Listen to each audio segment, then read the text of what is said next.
Hello guys यार, आज हम लोग आए हैं एक ऐसी जगह पे जहाँ पे उसका नाम लेने से भी लोगों को डर लगता है। तो यस गाइस, हम लोग आए हैं भानगढ़ फोर्ट पे, जो एक भूतों के शहर के नाम से जाना जाता है। तो सबसे पहले तो मैं आपको बता देता हूँ कि एशिया का सबसे हॉन्टेड पैलेस है, मतलब भूतों का शहर इसे कहा जाता है। और हम लोग इसके अंदर जाने वाले हैं। रात में यहाँ पे किसी को एंट्री अलाउड नहीं होती है। पीछे की स्टोरी है, फिर यहाँ पे भूत वगैरह कैसे आए, क्या उसकी स्टोरी पहले तो मैं आप लोगों को बताता हूँ। भानगढ़ किले का निर्माण आमेर के शासक राजा भगवान दास ने सन 1573 में अपने छोटे बेटे माधो सिंह के लिए करवाया था।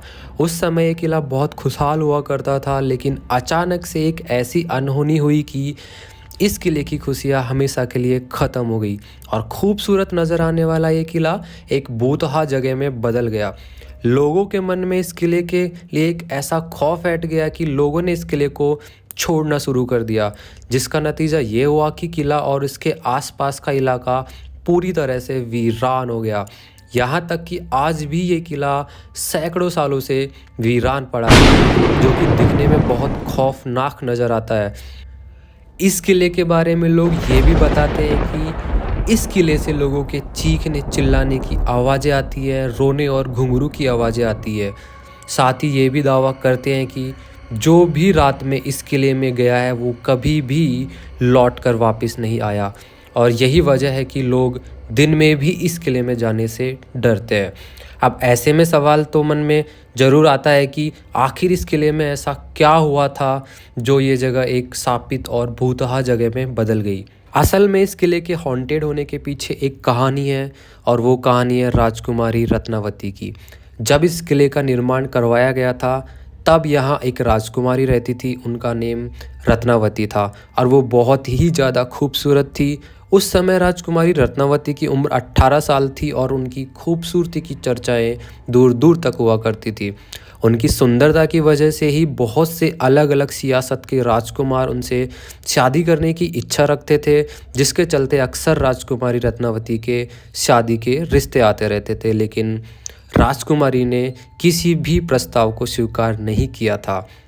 एक बार राजकुमारी अपनी कुछ सहेलियों के साथ खरीदारी के लिए बाजार गई थी, और बाजार में वो एक इत्र की दुकान पर रुकी और वहाँ से अपने लिए एक इत्र खरीदने लगी। इतने में ही उस दुकान के पीछे खड़े सिंग्या सेवड़ा नाम के एक व्यक्ति की नज़र राजकुमारी पर पड़ी। सिंग्या सेवड़ा उसी नगरी का रहने वाला था और वो काले जादू का महारथी माना जाता था।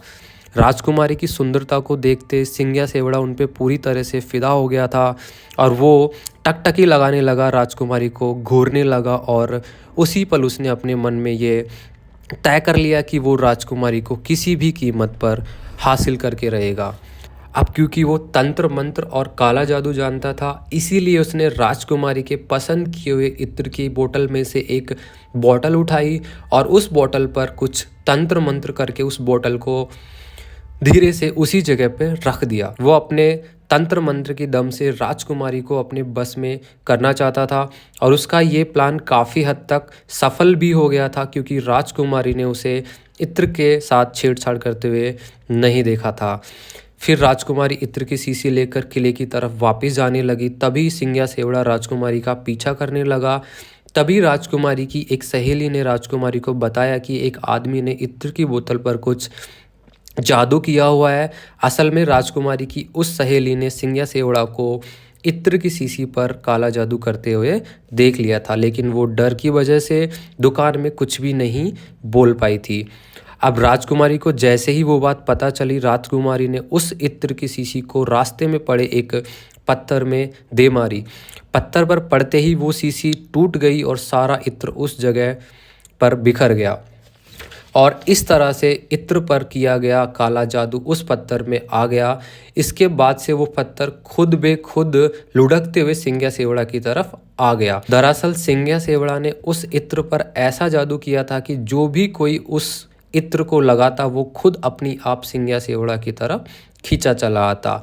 अब क्योंकि वो इत्र उस पत्थर पर लग गया था, तो वो पत्थर तेजी से उसी की तरफ आगे बढ़ने लगा, और उस पत्थर ने लुढ़कते हुए तांत्रिक को कुचल दिया, जिससे उस तांत्रिक की मौत हो गई। लेकिन मरने से पहले सिंगिया सेवड़ा ने यह श्राप दिया कि राजकुमारी समेत इस किले में रहने वाले सभी लोग एक दर्दनाक मौत मरेंगे और उनकी आत्माएं हमेशा इस किले में भटकती रहेगी।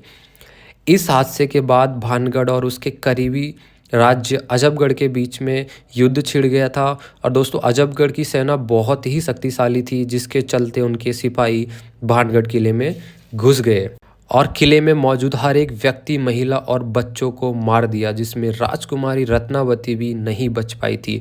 और दोस्तों, कहते हैं कि इस खतरनाक कत्लेआम के बाद से ही ये किला स्थापित हो गया था और उस नरसंहार में मारे गए मासूम लोगों की आत्माएं उस किले के अंदर ही भटकने लगी। दरअसल आसपास रहने वाले लोगों को अंदर से अजीब अजीब आवाज़ें आती हैं और साथ ही किले की तरफ जाने वाले लोगों के गायब होने की घटनाएं भी अक्सर सुनने को मिलती है। इन सब चीज़ों के चलते रहते किले के आसपास रहने वाले लोगों ने अपनी बस्तियां छोड़कर दूसरी जगह रहना शुरू कर दिया और देखते ही देखते ये किला पूरी तरह से वीरान हो गया। दोस्तों, इसके अलावा इस किले के भूता होने की एक और कहानी बताई जाती है कि जिस समय ये किला बनवाया जा रहा था, इस किले के ज़मीन के पास ही बाबा बालकनाथ नेम के एक साधु रहा करते थे। और बाबा को जब इस किले के बारे में खबर मिली तो उन्होंने राजा भगवान दास के पास ये संदेशा भिजवाया कि वे अपने किले की ऊंचाई इतना ना रखे कि किले की परछाई मेरी कुटिया तक पहुंच जाए।